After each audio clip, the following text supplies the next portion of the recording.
तपोवनमा सुरुका दिनमा धेरै आर्थिक समस्या थियो।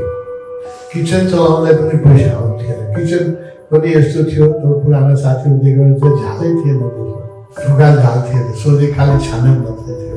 त हामीसँग छाना राख्न, झाल राख्नलाई पैसा थिएन। यस्तो स्थिति खराब थियो। ध्यान कक्षमा झालै थिएन। पहिला ध्यान कक्षै बिना झालको थियो। कति छानै थिएन। सुरुमा त छानै राख्न सकेका थिएन। खुलामै ध्यान हलमा। तपोवन बनेको 35 वर्ष भयो।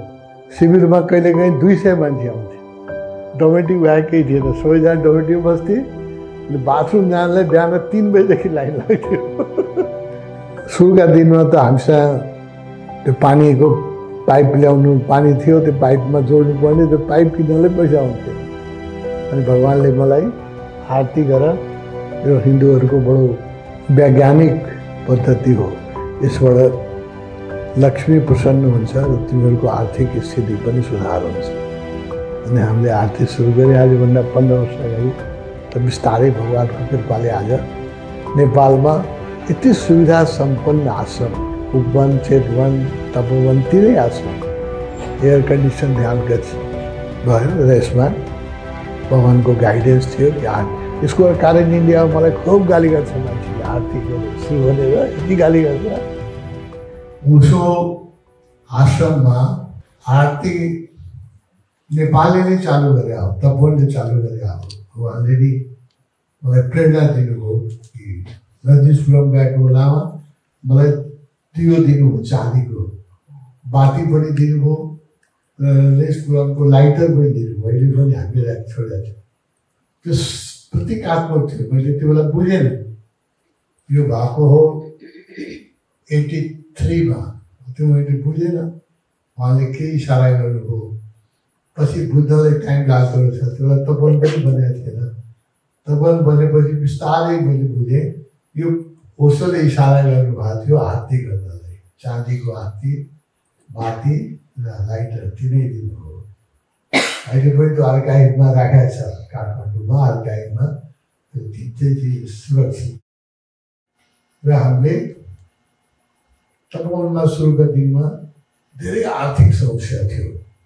किचन चलाउनलाई पनि पैसा आउँथेन। किचन पनि यस्तो थियो, त्यो पुरानो साथीहरू देखेर चाहिँ झालै थिएन, त्यसमा ढुका झाल थिएन, सोझै खालि छाना मात्रै थियो।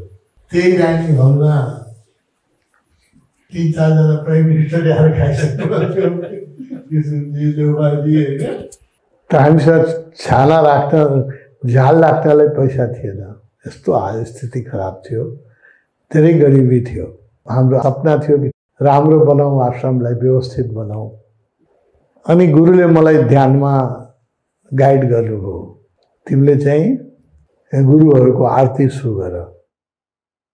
यो हिन्दूहरूको बडो ठुलो विधान छ।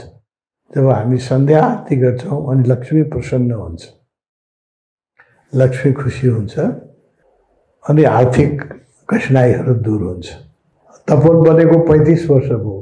सुरुका 20 वर्ष बडो आर्थिक लिमिटेसन थियो, पैसै थिएन। बडो त्यो दिनको कष्टहरू सम्झ्यो भने हामीसँग एउटा कोठा पनि एट्याच बाथरुम थिएन। एउटा बाथरुम थियो, 2टा सावर, 2टा नेपाली स्टाइलको प्यान थियो।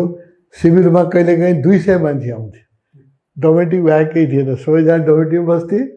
अनि बाथरुम जानलाई बिहान 3 बजेदेखि लाइन लाग्थ्यो।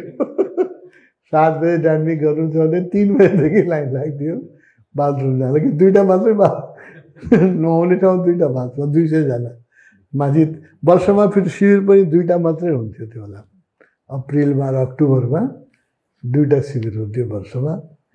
मान्छे धेरै आउँथे। तातो पानीको कुरै छोडिदिउँ, चिसो पानी पनि पुर्याउनु गाह्रो हुन्थ्यो।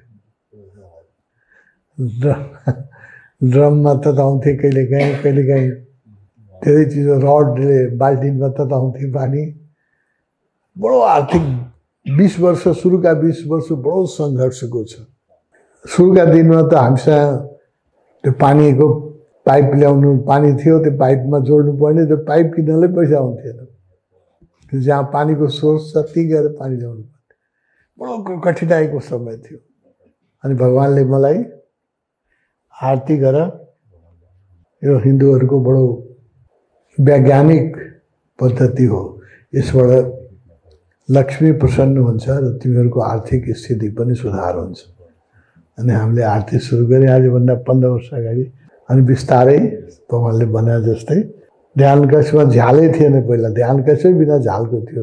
कति छानै थिएन सुरुमा, त छानै राख्न सकेका थिएन, खुलामै ध्यान हुन्थ्यो हलमा। छाना राखेपछि पनि झ्याल धेरै वर्षसम्म थिएन, ढोका थिएन, अट्याच बाथरुम एउटा पनि थिएन।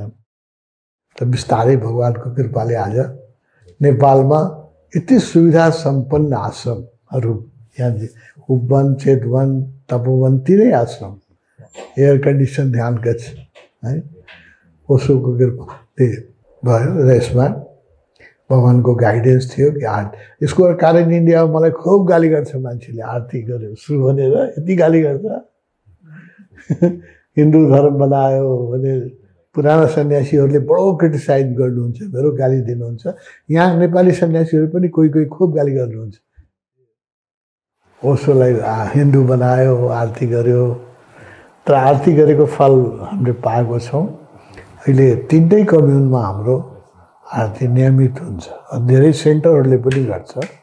सन्ध्यामा गुरुहरूको अगाडि एउटा धूपबत्ती बालिदिनु, एउटा मेणबत्ती बालिदिनु, त्यतिले पनि गुरु अस्तित्व प्रसन्न हुन्छ।